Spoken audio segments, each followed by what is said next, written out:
First Lady Michelle Obama met with medical and health reporters at the White House Wednesday to talk about enforcing federal requirements on school lunch nutrition. So, John, you were not only at this meeting, you were sitting right next to the First Lady. Right.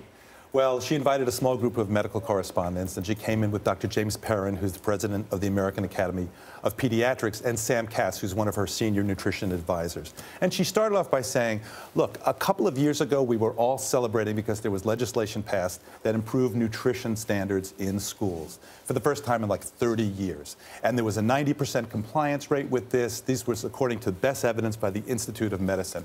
And then in the last couple of years, there's been some pushback by school districts and others who are saying, look, this is too hard, it's too expensive. And this has led to last month in the House Appropriations Committee, a bill was passed that said, look, if school districts are losing money on this, on the meal program for 6 months or more, they can opt out. And this has not become law yet, but this is causing the First Lady to be extremely concerned that this could lead to a rollback of the entire program. Holly, this is such an obvious positive thing to do for kids. Right. Why do you think it's still so controversial? You know, Anthony, money. Yeah. You know, really, I think school districts are concerned they're going to lose money on their school meal programs.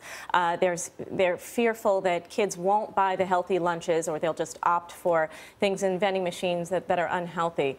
But, you know, we also have to keep in mind half of all the calories kids consume happens in school. So it's not really something where we can opt out. We've got to figure out a way to make this work, you know, and it's surprising that the adults are doing the pushback as opposed to the kids. Right. But we've got to make it work. Yeah, that's exactly what the First Lady said. She said she expected the kids to push back, where are my French fries and chicken nuggets, but she really was surprised that it's the grown-ups.